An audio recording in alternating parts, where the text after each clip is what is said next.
Thumbnail থেকে বুঝে গেছো তোমরা যে আজকে আমি যে বিষয়টি আলোচনা করব সেটা হচ্ছে আরেকটা পোর্টফোলিও নিয়ে। একটার পর একটা দারুণভাবে তোমরা সবাই মেল করে যাচ্ছ আমাকে প্রচুর, এবং সেই অনুযায়ী আমি প্রত্যেকেরই পোর্টফোলিওটা অ্যানালিসিস করার চেষ্টা করে যাচ্ছি। আজকে যে ছেলেটার কথা নিয়ে বলবো, ছেলেটার নাম হচ্ছে ইমাম মল্লিক। ইমাম মল্লিক মাত্র 24 বছর বয়স। দেখো, একটা অদ্ভুত জিনিস ভালো লাগছে সেটা হচ্ছে বাঙালিদের মধ্যে খুব বিশেষভাবে এই যে ইনভেস্টমেন্টের ব্যাপারে উৎসাহটা কিন্তু আস্তে আস্তে বেড়ে গেছে। মানে যত দিন যাচ্ছে দেখতে পাচ্ছি তোমাদের সকলের এত ডিমান্ড আসছে, এতজন, এবং এর ব্যাপারে একটা নেগেটিভ ব্যাপারও হচ্ছে, আমার কাছ থেকে প্রত্যাশাটা অনেক বেশি হয়ে যাচ্ছে তোমাদের। মানে কেউ কেউ এরম বলছেন যে ঈশ্বর পাঠিয়ে দিয়েছে, কেউ কেউ এরম বলছেন ভগবানকে যেরমভাবে সাহায্য পাওয়া যায় তোমার সাহায্য, তো এইগুলো অনেক বেশি হয়ে যায়। এই ধরনের এক্সপেকটেশন থাকা মানে এটা থেকে অনেক বেশি ধাক্কা খাওয়ার সম্ভাবনা থাকে। আমি সেরকম বলছি না, আমি খুব সাধারণভাবে বলতে চাইছি ছেলেটার কথা নিয়ে। ভীষণ ভালো ছেলে, এবং সবথেকে বড় কথা হচ্ছে খুব নিডি পার্সন, খুব মাত্র একটা দর্জির দোকানে কাজ করে, এবং বর্ধমানে বাড়ি। ইমাম মল্লিক, 24 বছর বয়স, মাইনে পায় 12,000 টাকা মতো, এবং ও যেটা করছে সেটা হচ্ছে 3 বছর ইনভেস্টমেন্টের জগতে রয়েছে, এবং ও একটা পোর্টফোলিও বানিয়েছে। তোমরা দেখবে খুব ইন্টারেস্টিং। এই পোর্টফোলিওর মধ্যে প্রথম ঘটনা, ও কী স্টক নিয়েছে সেটা একবার দেখে নেবো আমরা। 2 নম্বর আমরা কি করব সেটা হচ্ছে কোন কোন স্টকগুলো ওর নেওয়াটা উচিত হয়নি সেটা একটু আলোচনা করে নেব।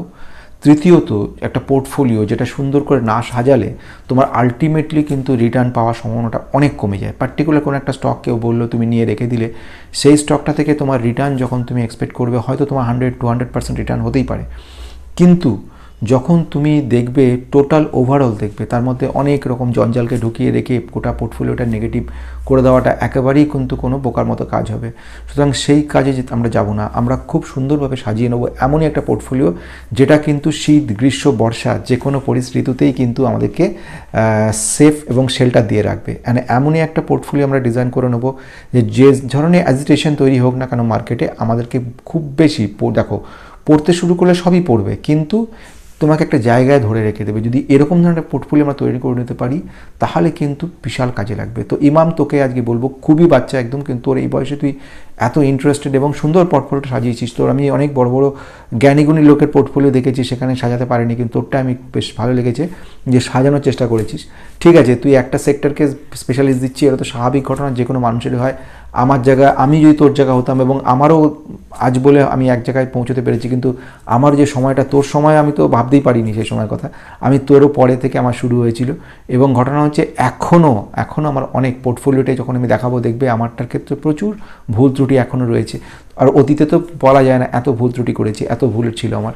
তো কী হয়েছে, বয়স বাড়ার সঙ্গে সঙ্গে আস্তে আস্তে তোমাদের যেরকম এক্সপিরিয়েন্স হচ্ছে, ঠেকে শিখছো, তোমাদের ক্ষেত্রে তোমরা মানে ব্লেসড, তোমরা আশীর্বাদ পেয়েছো যে, বা তোমরা এতখানি নলেজ পেয়েছো, বা তোমাদের কাছে ইউটিউব রয়েছে, তোমাদের কাছে প্রচুর নলেজের ভান্ডার রয়েছে, ভালো ভালো ওয়েবসাইট রয়েছে যেখানে তোমরা সার্চিং করে পার্টিকুলার কোনো একটা স্টক জানতে পারছো। কিন্তু আমাদের সময় সেই সৌভাগ্যটা ছিল না। আমাদের সেই সৌভাগ্য না থাকার কারণের জন্য অনেকের উপর আমাদের ডিপেন্ডেন্ট হতো, রাদার দেন আমাদের সিস্টেম বা ইনফরমেশন টেকনোলজির ছাড়া।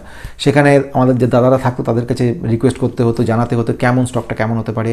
একটা রিপোর্ট আস্তে আস্তে মাস কেটে যেত। এখানে তোমাদের কাছে রিপোর্ট কয়েক ঘন্টায় পেয়ে যাচ্ছ। একটু আগে এমটার টেকনোলজি রিপোর্টটা পেয়ে গেলে সঙ্গে সঙ্গে, কিন্তু ঘটনা হচ্ছে আমাদের কাছে এই রিপোর্ট আসতে, একটা অ্যানুয়াল রিপোর্ট আসতে আসতে আমাদের মাস ঘুরে যেত, 1.5 মাস 2 মাস হয়ে যেত। মানে অনেক অসুবিধার মধ্যে পড়তে হতো। কিন্তু তোমরা এই জায়গায় অনেক ব্লেসড। তার সঙ্গে সঙ্গে তোমরা অনেক বেশি কিন্তু মানে যাকে বলে অ্যাওয়ার, নলেজ, তোমার জানার উৎসাহ, এইগুলো খুব ভালো লাগে। কারণ আগামী দিন আমি পরিষ্কার বুঝতে পারছি একটা ভীষণ ভালো পজিটিভ দিক আসতে চলেছে, যখন মানুষগুলো, সমস্ত ইনভেস্টাররা, যারা 1 টাকা ইনভেস্ট করুক কি 1 কোটি ইনভেস্ট করুক, তারা যখন একটা পার্টিকুলার কিছু ভালো ভালো স্টককে অ্যানালিসিস করতে পারবে, তারা নিজেরা স্বাবলম্বী হয়ে দেখতে পারবে, তখন কি হবে, ভালো ভালো স্টকগুলো যাদের ফান্ডের অভাবের জন্য এগোতে পারছে না, তারা খুব ভালো ইমপ্রুভ করতে পারবে। আর যেসব স্টকগুলোর ক্ষেত্রে একদমই খারাপ স্টক, তোমরা দেখেই অ্যানালিসিস করে বুঝতে পারছো, সেগুলো আস্তে আস্তে সরে যাবে এই লিস্ট থেকে।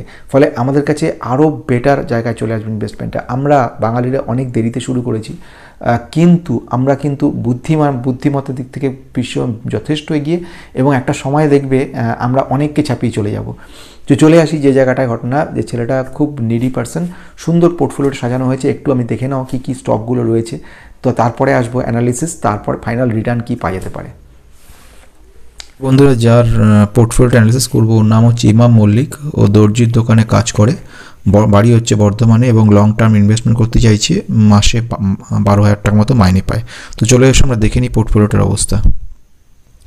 তো বন্ধুরা, চলে এলাম ইমাম মল্লিকের পোর্টফোলিওতে। এখানেও 1,46,000 টাকা ইনভেস্ট করেছে এবং 1,49,000 টাকা হয়েছে, মাত্র 2% রিটার্ন পেয়েছে এবং অথচ বলছে প্রায় 3 বছর ধরে ইনভেস্ট করছে। তো আসা যাক এবার রিটার্নের অবস্থাটা, পোর্টফোলিও এই অবস্থা, খারাপ অবস্থা কেন হলো দেখতে হবে।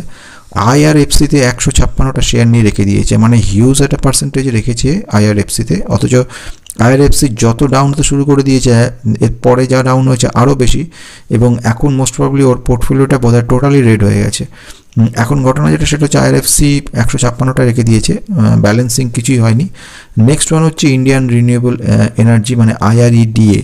এটা একটা রিনিউয়েবল সেক্টরের বড় কোম্পানি এবং এনবিএফসি বলা যেতে পারে। এটা যে সমস্ত রিনিউয়েবল সেক্টরে যেসব কোম্পানিগুলো থাকে তাদেরকে লোন প্রোভাইড করে থাকে।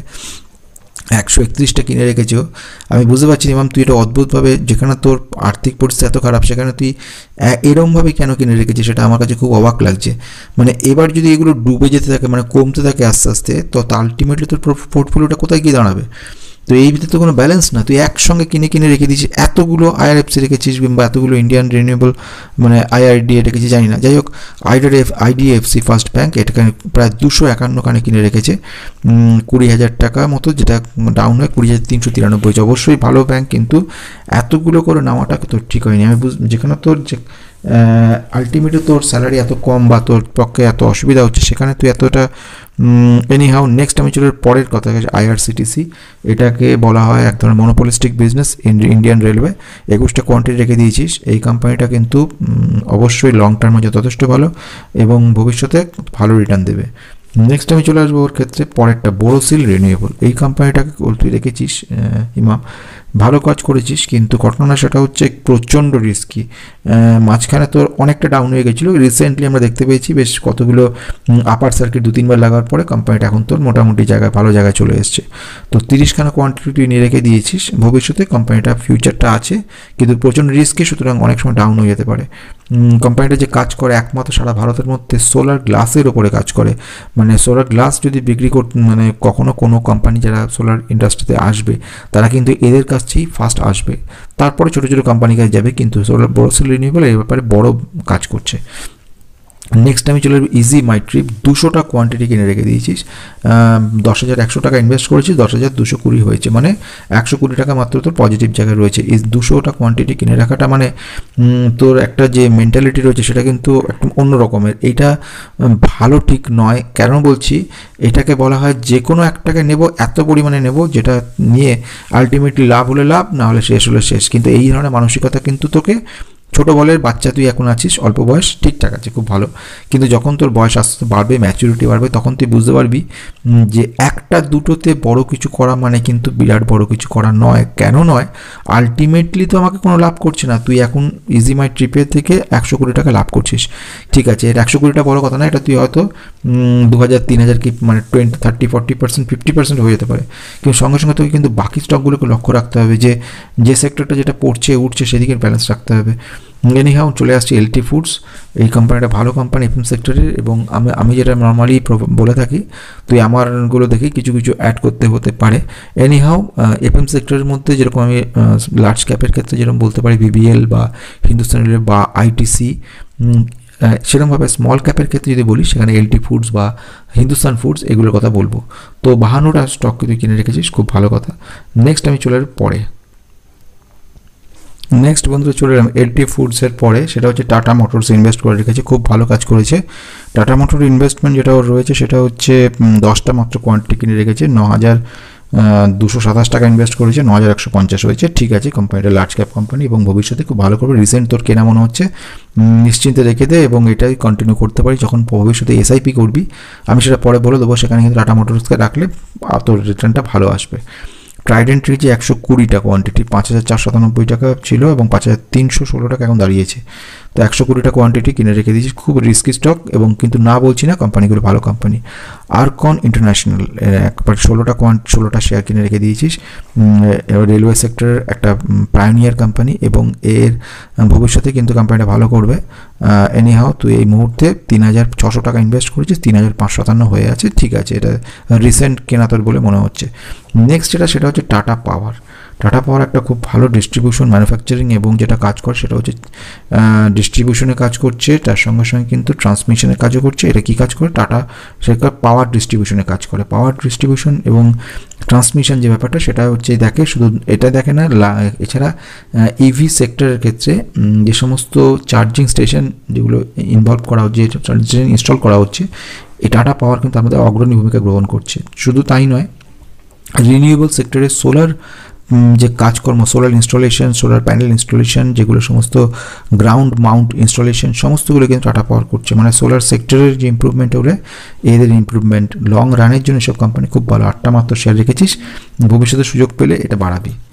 নেক্সট আছে সেটা হচ্ছে রতন ইন্ডিয়া পাওয়ার লিমিটেড, খুবই ভালো স্টক কোম্পানিটা, 233টা কোয়ান্টিটি কিনে রেখেছিস, খুব ভালো। কোম্পানিটার যে কাজগুলো করে বেসিক্যালি কিন্তু রিনিউয়েবল সেক্টরের কাজ এদের, শুধু রিনিউয়েবল বলে ভুল হবে, এর সঙ্গে যে কাজগুলো করে সেটা হচ্ছে ডিফেন্স সেক্টরে কাজ করে। এছাড়াও যে কাজ করে সেগুলো কিন্তু এদের অনেকগুলো ডাইভার্সিফাই করা রয়েছে, ফলে এদের ইমপ্রুভমেন্টটা ভবিষ্যতে কিন্তু আমরা দেখব অনেক গুণ হবে। ড্রোন সেক্টর রয়েছে, তার মানে ডিফেন্স রয়েছে, রিনিউয়েবল রয়েছে, সব জায়গাতে কাজ করে। 233টা রেখে দিয়েছিস। নেক্সট যেটা হচ্ছে আরভিএনএল। আরভিএনএল কোম্পানিটা রেলওয়ে সেক্টরের একটা খুব গুরুত্বপূর্ণ কোম্পানি এবং ভবিষ্যতে খুব ভালো রিটার্ন দেবে। মাত্র 1950 টাকা ইনভেস্ট করেছিস, নো প্রবলেম। নেক্সট এবং লাস্ট সেটা হচ্ছে বিকাশ লাইফ কেয়ার। আমি বুঝলাম না তুই এতগুলো ভালোর মধ্যে এই ফালতু স্টকটা তোকে কে বললো? ভালো ভালো যেখানে এগোচ্ছিল সুন্দরভাবে, হঠাৎ করে একটা এমন কাণ্ড করলি, একটা 6 টাকা 85 পয়সা এটার দাম স্টকটার, মানে একটা পেনি স্টক, আর 5 বছরে মাত্র 157% রিটার্ন দিয়েছি। তুই যদি এখানে ইনভেস্ট না করে একটা কোনো লার্জ ক্যাপে ইনভেস্ট করতিস, তা এর থেকে বেশি ইনভেস্টেড রিটার্ন তুই পেতে পারতিস। শুধু তাই না, এগুলো যদি রিটার্নটাও বাদ দিই, এরপরে কি দেখলি?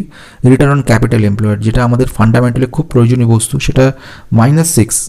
রিটার্ন অন ইকুইটি আরেকটা ভীষণ ভালো মেট্রিক্স, আর এই মেট্রিক্সটা যত নেগেটিভ তত কিন্তু কোম্পানির হাল তত গুণ খারাপ। এখন কত আছে জানিস? -5। রিটার্ন অন অ্যাসেট, খুব সিম্পল সাদামাটা ভাষায়, একটা কোম্পানিতে যখন তুই অ্যাজ এ মালিক ইনভেস্ট করছিস, তার বদলে তুই রিটার্ন কী পাচ্ছিস, সেখানে দেখা যাচ্ছে রিটার্ন অন অ্যাসেট -4%। আরও কী জানিস ঘটনা? প্রোমোটারের সংখ্যা দেখ, প্রোমোটার মাত্র 10%। প্রোমোটার কনস্ট্যান্টলি বিগত 10 বছর ধরে শুধু বিক্রি করে চলেছে। আর পাবলিকের সংখ্যা বা রিটেলের সংখ্যা কত জানিস? 80%-এর ওপর, 82%। তাহলে বুঝতে পারছিস তো কী অবস্থা রয়েছে। এখানে তুই 500 টাকা ইনভেস্ট করা, ভাবছিস 500 টাকা যদি চলে গেল, কিন্তু 500 টাকাটারও দাম রয়েছে, এটাকে তোকে মনে রাখতে হবে। আমাদের 1 টাকাও কেন লুজ করবো? হতে পারে কিন্তু সামান্য ইমপ্রুভমেন্ট হলো, যদি তোর কিছুটা আসে, আমার মনে হয় এটা আউট করে দেওয়া ভালো। চলো এবার আমরা চলে আসি কি করা উচিত, কি লাগবে, ভীষণ গুরুত্বপূর্ণ বিষয়টার দিকে চলো। পৌঁছাতে পারলাম, এইবারে আমরা দেখে নিতে পারলাম যে ইমাম কি স্টককে রেখেছে। এইবারে আসছি সেকেন্ড পার্ট, খুব ইন্টারেস্টিং যে পার্টটার মধ্যে আসছি, সেখানের মধ্যে আমি যেটা বলতে চাইছি সেটা হচ্ছে যে ইমাম মল্লিক, ও 24 বছর বয়স, ওর ক্ষেত্রে যে কাজটা ও করেছে সেটা হচ্ছে পার্টিকুলার এক পেশে হয়ে গেছে। যেমন IRFCকেও নিয়েছে, মানে রেল সেক্টরকে আমি যদি দেখে নিই, রেলের মধ্যে কিন্তু ওর অনেকগুলো চলে আসছে। IRFCকে যেরকম নিয়েছে, RVNLকে নিয়ে রেখে দিয়েছে, এছাড়া ও রেখে দিয়েছে IRCTCকে নিয়ে রেখে দিয়েছে, তারপরে নিয়ে রেখে দিয়েছে সঙ্গে সঙ্গে আয়ারকন রেখে দিয়েছে। তো মানে সবই ম্যাক্সিমামটাই তোর হয়ে গেছে এক পেশে। তো এটা হলে কি হবে, এই যে দেখ রেল সেক্টরটা ডাউন হতে শুরু করে দিচ্ছে, দেখবি তোর একটা বড় এফেক্ট পোর্টফোলিওতে পড়তে শুরু হয়ে যাবে। এবং তুই আমাকে যখন পাঠাচ্ছিস বা আজ এই মুহূর্তেও অনেকটা কম বেশি শুরু হয়ে যাবে, আবার মেকআপ হচ্ছে, মানে আলটিমেটলি এটা কিন্তু ডাইভার্সিফাই হলো না। তো এবারে যে জিনিসগুলো করা দরকার রয়েছে, কীভাবে এটাকে একটু মোটামুটি আমরা ডাইভার্সিফাই করে নিতে চেষ্টা করব। ফার্স্ট সেক্টর আমি সবসময় যেটা শুরু করি সেটা হচ্ছে এভারগ্রিন সেক্টর, FMCG সেক্টর দিয়ে। FMCG সেক্টরের মধ্যে VBLকে এই মুহূর্তে ভালো জায়গা মনে হচ্ছে। এছাড়া ITCও যথেষ্ট ভালো রয়েছে, ITC একটা ভালো সুযোগ রয়েছে। এছাড়া থার্ড যদি বলিস হিন্দুস্তান ইউনিলিভার, এটাও রয়েছে। এগুলো হচ্ছে কি লার্জ ক্যাপ স্টক, এইগুলো কিন্তু ভবিষ্যতে তোকে ভালো একটা জিনিস দিতে পারে, কারণ লার্জ ক্যাপ কিন্তু খুব বেশি রিটার্ন দেয়নি, বরঞ্চ স্মল ক্যাপ এবং মিড ক্যাপ দেখেছি দারুণভাবে আমাদেরকে কিন্তু রিটার্ন দিয়ে ফেলেছে, ফলে এই জায়গাটা কমে গেছে। নেক্সট আমি চলে আসবো যেটা, সেটা হচ্ছে তুই যদি নিতে হয় সেক্ষেত্রে এফএন সেক্টর একটাকে নিতে পারিস, এলটি ফুডসকে নিতে পারিস, যেটা স্মল ক্যাপের মধ্যে পড়ছে, অথবা যদি না হয় হিন্দুস্তান ফুডসকে নিতে পারিস। এই ধরনের জিনিসগুলোকে নিতে পারিস। এইটা চলে এলো এফএমসিজি সেক্টরের কথা। এবারে আমি চলে আসবো নেক্সট সেক্টর, দ্যাট ইজ তুই রেখেছিস ব্যাঙ্কিং সেক্টর। ব্যাঙ্কিং সেক্টরের মধ্যে তুই যেটা রেখেছিস শুধুমাত্র আইডিএফসি ফার্স্ট ব্যাঙ্কে রেখেছিস। আইডিএফসি ফার্স্ট ব্যাঙ্কে শুধু রাখলে হবে না, যেটা রাখা দরকার ছিল খুব গুরুত্বপূর্ণ, সেটা হচ্ছে এইচডিএফসি ব্যাঙ্কে, এইচডিএফসি অথবা যেটা আইসিআইসিআই। ফার্স্ট কাজ তো দরকার ছিল এটা, সেকেন্ড তুই যেটা করেছিস first bank, IDFC first bank, ঠিক আছে, এটা সেকেন্ডে রাখা হলো, ঠিক আছে, কোনো অসুবিধা নেই। আচ্ছা, এর মধ্যে তুই যেটা কাজটা করেছিস পজিটিভ, সেটা হচ্ছে এলটি ফুডসকে নিয়ে রেখে দিয়েছিস ঠিকঠাক জায়গা, এবং এর সঙ্গে এই লার্জ ক্যাপের মধ্যে একটা তোকে নিতে হবে, হয়ে গেল। নেক্সট এবার আমরা চলে যাবো অটো সেক্টরে। তুই কিন্তু টাটা মোটরকে নিয়ে রেখে দিয়েছিস, এইটা ঠিকঠাক আছে, তোর সুন্দর করা আছে। তুই একাধিকবার আমাকে মেল করেছিলি, আমি বুঝতে পারছি। এখন ঘটনা হচ্ছে এতগুলো প্রেশারে থাকতে হয়, এতজনের মধ্যে এতগুলো রিকোয়ারমেন্ট থাকে যে একসঙ্গে তো সকলেরটা করে দিতে পারি না, তো এক বাই একটা একটা করে করতে হয়। তো চলে আয় এবারে যেটা, সেটা হচ্ছে যে টাটা মোটরকে তুই রেখেছিস, ভালো কাজ করেছিস, একদম ঠিকঠাক। কিন্তু অটো এনসিলিয়ারি তুই কিছু রাখিস নি, তো এখানে অটো এনসিলিয়ারি কিছু রাখা দরকার ছিল, যেরকম ইউনো মিন্ডা, অথবা আমি যেটা বলতে পারি সেটা হচ্ছে সোনা বিএলডাব্লিউ প্রিসিশন, এই ধরনের একটাকে অটো এনসিলিয়ারি রেখে দে, যেটা কিন্তু এর সঙ্গে খুব দরকার হবে। নেক্সট তুই চলে আস সেকেন্ড ঘটনা, সেটা হচ্ছে কেমিক্যাল সেক্টরে। কেমিক্যাল সেক্টরে তুই কিন্তু কিছু এখনও রাখিস নি, তো আমি তোকে বলবো যেটা, সেটা হচ্ছে দীপক নাইট্রাইট বা অথবা এসআরএফ বা এই ধরনের কোনো একটা স্টককে কিন্তু রেখে দিতে পারিস, যে এগুলো রাখলে তোকে আলটিমেটলি কিন্তু ভালো রিটার্ন দেবে। নেক্সট আমি চলে আসছি, সেটা হচ্ছে কেমিক্যালের পরে নেক্সট আমি চলে যাবো আইটি। আইটির ক্ষেত্রে তুই কিন্তু, আমি যেটা দেখতে পাচ্ছি এখানে, কোনো স্টককে রাখিস নি। তার কী স্টককে তাহলে রাখতে হবে, একটা তোকে রাখতে হবে এইচসিএলকে রেখে দিতে পারিস, এইচসিএল টেকনোলজি খুব ভালো কাজ করছে এক নাম্বার। আর সেকেন্ড যে স্টকটাকে তুই রাখতে পারিস তুলনামূলকভাবে, সেটা কিন্তু হ্যাপিয়েস্ট মাইন্ডকে রাখতে পারিস, হ্যাপিয়েস্ট মাইন্ডকে রাখতে পারিস, হয়ে গেল এটা। এবার আমরা কেন জানলাম হ্যাপিয়েস্ট মাইন্ডকে নিচ্ছি, আজকে দেখতে পাচ্ছি অন্যান্য আইটি সেক্টরের কোম্পানিগুলো উঠছে ঠিক, কিন্তু হ্যাপিয়েস্ট মাইন্ড কিন্তু এমনভাবে উঠেনি, অথচ এর ভালো ভালো প্রজেক্ট পাচ্ছে, যেখানে প্রজেক্ট ভালো আসছে, সেলস গ্রোথ ভালো রয়েছে, যেখানে প্রোমোটার হোল্ডিং ভালো রয়েছে, যেখানে ম্যানেজমেন্ট ভালো রয়েছে, প্রত্যেকটা পজিটিভ রয়েছে, অথচ রিটার্ন কিন্তু দেখতে পাচ্ছি দিচ্ছে না। এবং আমরা এটাও ঘটনা, এটা অ্যানালাইজ করা যাচ্ছে যে যেহেতু এদের ম্যাক্সিমাম প্রফিট আসে সেটা কিন্তু বাইরে থেকে, যেরকম ইউএস থেকে আসছে বা ইউকে থেকে কতগুলো প্রজেক্ট রয়েছে ইউকে, সেখান থেকে আসছে। তো এই প্রজেক্টগুলো যখনই এদের বন্ধ হয়ে গেছে, বা বন্ধ মিন্স টেম্পোরারি, যখন রিটার্নটা প্রফিটটা ওদের যে যাকে বলা হয় যে রিটার্ন, যে প্রজেক্ট থেকে যে রেভিনিউগুলো আসা, সেগুলো যখন কমে গেছে, ন্যাচারালি আলটিমেটলি হিট করছে প্রফিটে, সেই জন্য কিছুটা একটু প্রফিট গ্রোথ কিছুটা কম দেখতে পাচ্ছি, কিন্তু আলটিমেটলি যেটা ঘটনা সেটা হচ্ছে লং রানে গিয়ে এটা কিন্তু ভালো দেবে, তো বলে আমি মনে করে নিচ্ছি। তো এই সিচুয়েশন আইটি হয়ে গেল। নেক্সট চলে ডিফেন্স। ডিফেন্স সেক্টরে তুই কিছু রাখিস নি। ডিফেন্স সেক্টরে যদি রাখতে হয় এই মুহূর্তে তোকে একটা লার্জ ক্যাপের সঙ্গে রাখতে হবে, হিন্দুস্তান অ্যারোনটিক লিমিটেড, যেটা কিন্তু হেলিকপ্টার এবং সঙ্গে সঙ্গে দেখেছি আমরা যে আদার্স যেরকম এয়ারক্রাফটের মেনটেন্যান্সের কাজ করে, রিপেয়ারের কাজ করে, বা ম্যানুফ্যাকচার কাজ করছে। আমরা দেখেছি মায়ানমার, ইন্দোনেশিয়া বড় বড় জায়গা থেকে মিসাইলের অনেকগুলো অর্ডার পেয়েছে, এবং ভবিষ্যতে আরও অনেকগুলো অর্ডার পেতে চলেছে।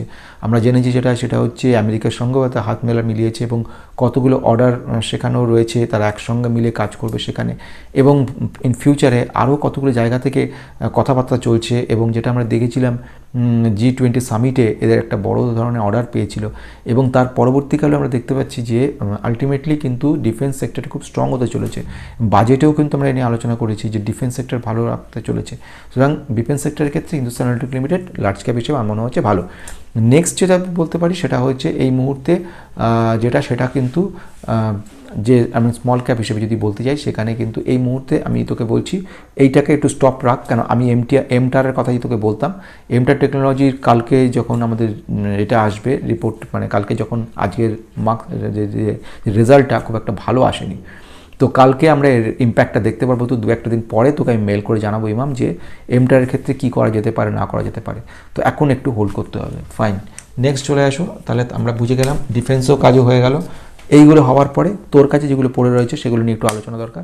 বোরোসিল রিনিউয়েবল রেখেছিস, ভালো কোম্পানি, তোকে কিন্তু লং রানে রেখে দিতে হবে, ওটা ধৈর্য ধরে রাখতে হবে। ইজি মাই ট্রিপ রেখেছিস ঠিক আছে, কিন্তু এটাও লং রানের জন্য রেখে দে, এখনই না করছি না। এখান থেকে ট্রাইডেন্টকে রেখেছিস, ট্রাইডেন্টেরও লং রানে ওয়েট করতে হবে, প্রচুর রিস্কি কোম্পানি ঢুকিয়ে রেখেছিস। নেক্সট হচ্ছে টাটা পাওয়ার, ফ্যান্টাস্টিক কোম্পানি, রিনিউয়েবল সেক্টরের জন্য একটা ভালো কোম্পানি, যেখানে তুই ইনভেস্ট করে যত ইনভেস্ট করবি তাহলে তোর কিন্তু লং রানে গিয়ে কিন্তু কাজে দেবে, টেম্পোরারি নয়। রতন ইন্ডিয়া, রতন ইন্ডিয়াও কিন্তু একটা খুব ভালো কোম্পানি। এই সিচুয়েশন দাঁড়িয়ে রতন ইন্ডিয়া আমরা দেখি রিনিউয়েবল সেক্টরের উপর কাজ করছে, এবং ভবিষ্যতে দেখবে নট অনলি দ্যাট ড্রোন সেক্টরেও কাজ করছে, বেশ ভালো ভালো ডিফেন্স সেক্টরে কিছু কাজ করছে, মানে এদের মাল্টিভেরিয়াস জবের সঙ্গে যুক্ত রয়েছে। রতন ইন্ডিয়া কিন্তু আমরা দেখছি রিনিউয়েবল সেক্টরেও কিন্তু ভালো একটা জায়গায় যেতে চলেছে, একদম ঠিকঠাক চলে আসে। লাস্ট ওয়ান যেটা বলবো, বিকাশ লাইফ, এই স্টকটা তুই কিন্তু আউট করতে হবে ম্যাম, কারণ তুই নিয়েছিস, এটাকে আমি একটুখানি বলে দিই, সেটা হচ্ছে যে 5 বছরের রিটার্ন শুধু যদি দেখিস দেখবি 157%, কিন্তু রিটার্নটা বড় ফ্যাক্টর না, ফ্যাক্টর হচ্ছে return on capital employed, return on capital employed -6%, return on equity -5%, return on asset তুই যা ইনভেস্ট করছিস তার বদলে তুই কী পাচ্ছিস -4%। যদি দেখিস প্রোমোটারের সংখ্যা কত, মাত্র 10%, 10.6%। ওদিকে পাবলিক সংখ্যা, রিটেলের হচ্ছে 82%, মানে চরম রিস্কি একটা স্টক, যে স্টকগুলো জুয়া খেলার থেকে ভালো। তো তোর যেখানে কষ্টের পয়সা মাত্র 12,000 মাইনে, তুই সেখানে এখনও ঠিক করে কত টাকা মাসে রাখবি সেটাও এখন ফাইনাল হয়নি। এই সিচুয়েশন দাঁড়িয়ে যদি ধরে নিই যে তুই আর অল্প বিস্তর কিছু জমা করতে যাবি, সেই ধরনের এসআইপি যদি তৈরি করতে যাস, যে 2-3টে স্টক আমি তোকে শুধু বলতে পারি, যেমন রেলওয়ে সেক্টরটা ঠিকঠাক রেখেছিস, আইআরএফসি ঠিক আছে, এদিক থেকে সেকেন্ড ওয়ান হচ্ছে এলটি ফুডস ঠিকঠাক আছে, টাটা পাওয়ার ঠিকঠাক আছে, টাটা মোটর ঠিক আছে, এই জিনিসগুলোর মধ্যে তুই কিন্তু এসআইপি করবি। এবং আমি যেটা বলতে পারি সেটা হচ্ছে আইডিএফসি ফার্স্ট ব্যাঙ্ক সেখানে করলি, এইচডিএফসি ব্যাঙ্ক এখানে করলি। কেমিক্যাল সেক্টরে কিছু নিস নি, সেখানে আমি তোকে বলে দিয়েছিলাম যেমন দীপক নাইট্রেটের কথা বা এসআরএফের কথা, সেরকম স্মল ক্যাপ হিসেবে এফসিএলকে ফিনোটেক্স কেমিক্যাল লিমিটেড, এটাও কিন্তু নিতে পারিস। এইভাবে জিনিসটা সাজিয়ে নে, সাজিয়ে ফাইনালি আমাকে জানা যে এই সিচুয়েশন দাঁড়িয়েছে। তো যতক্ষণ না পর্যন্ত আমি তোর ফাইনাল জায়গায় না যাচ্ছি, আমি তখন ফাইনাল তারপরে তোকে বলে দেবো যে এখন এই যে জায়গায় দাঁড়িয়ে রয়েছিস কী কী করা উচিত। যেরকম আমি ফার্স্ট ফাইনাল তোকে ব্যাপারগুলোকে একবার বুঝিয়ে দেওয়ার চেষ্টা করছি, সেটা দেখে নিলাম। প্রথম হচ্ছে যে কটা তুই রেখেছিস আমি সেগুলো থেকে কোনোটাই তোকে অফ করতে বলছি না, কারণ প্রত্যেকটা গুরুত্বপূর্ণ, তুই আমার ভিডিওগুলো দেখে দেখে সাজিয়েছিস, কারণ ম্যাক্সিমাম আমি এইগুলোই বলি। সুতরাং ঠিকঠাক আছে, এক্সেপ্ট বিকাশ লাইফ যেটা তুই ঢুকিয়েছিস ওটাকে আউট করতে হবে। হয়ে গেল। আমি যেরকমভাবে ডাইভার্সিফিকেশন করে দিলাম সেই মতো স্টকগুলোকে নেওয়ার চেষ্টা কর, একবারে যদি না হয় খেপে খেপে নিয়ে একটা চার্ট একটা জায়গা তৈরি কর। এরপরে তুই মাসে মাসে যদি সম্ভব হয় 1,000 টাকা করে ইনভেস্ট করতে পারিস।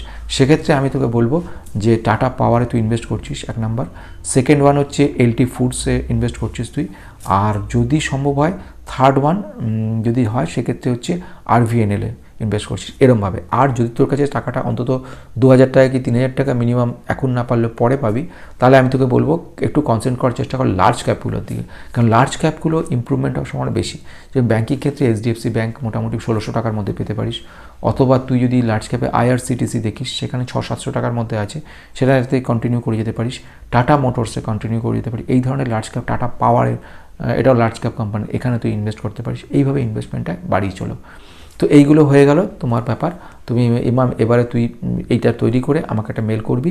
তুই অলরেডি আমার মেম্বারশিপ নিয়ে নিয়েছিস, আমি দেখেছি সেটা। এনিহাও তাহলে তো অসুবিধা কিছু নেই, তোর হয়ে রইলো একদিকের পার্ট। এইবারে আমরা এক্সপেক্ট করবো তোর কাছ থেকে যে তুই একটা আলটিমেট এই বিকাশ লাইফটাকে বাদ দিয়ে যে চার্টটা বেরোলো সেটাকে তুই ফাইনালাইজ হলো, তার সঙ্গে সঙ্গে আমি যেগুলো বললাম আমি আশা রাখছি তুই নোট ডাউন করছিস। দেখ তোরটা কিন্তু আমি নোট ডাউন করে রেখে দিয়েছি, আশা করবো তুইও আমারটা এরমভাবে যেগুলো বলে যাচ্ছি নোট করে রাখবি। এইবার করার পরে একটা জায়গায় তুই চলে আসবি, সেটাকে অল্প বিস্তর খুব সামান্য, যে ধর এই মাসের মধ্যে তুই মাত্র 1,000 টাকা হলো, তাহলে তুই সেক্ষেত্রে কী করবি, টাটা পাওয়ার 2-3টে কিনে রেখে দিলি, কিচ্ছু না। পরের মাসে চলে আয়, পরের মাসে তুই দেখলি কি ঠিক আছে এই মাসে 1,000 টাকা হলো, একটা স্টককে যদি নিতে ইচ্ছা করে তাহলে তুই কী নিলি, আইআরসিটিসি নিলি 2টো কোয়ান্টিটি, হয়ে গেল।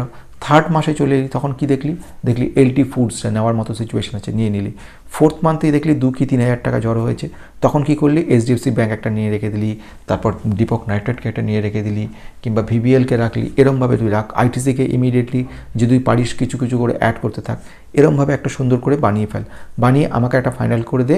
তারপরে আবার এটাকে 6 মাস পরে তুই আবার আমাকে পাঠাবি, আমি দেখবো তোর কী সিচুয়েশন দাঁড়িয়ে আছে। তো বন্ধুরা আজকের মতো কমপ্লিট করছি। খুব সুন্দর পোর্টফোলিওটা আমি এক্সপেক্ট করতে পারিনি ইমাম এত সুন্দর একটা ভালো পোর্টফোলিও আমাদেরকে দেখাতে পারবে। আর ঘটনা হয়েছে যে ওকে অনেক ধন্যবাদ, সামান্য একটা কাজ করে দর্জির দোকানে সেখানে থেকে এত সুন্দরভাবে একটা পোর্টফোলিওকে তৈরি করেছে, এটার জন্য প্রচুর বাহবা পাওয়ার যোগ্য। অনেক ধন্যবাদ তোকে। আর এরমভাবে চালিয়ে যা, অনেক অল্প বয়স, তো ভবিষ্যতে তোর কিন্তু বিশাল একটা ওয়েলথ আমি দেখতে পাচ্ছি। আমি যেটা বলছিলাম এক্সপেকটেশনের কথা নিয়ে, সেটা আমি একটু ওয়েট করছি। মোটামুটি তুই ধরে নে বেশ কয়েক কোটি টাকা তোর অ্যামাউন্ট চলে আসবে, কিন্তু আমি এসআইপিটা তোর জানতে হবে এই মুহূর্তে কত করে তুই এসআইপি জমা করতে পারবি, সেটা দেখে ফাইনাল করা যাবে। তো আজকে আমাদের এখানে শেষ হলো, সবাইকে।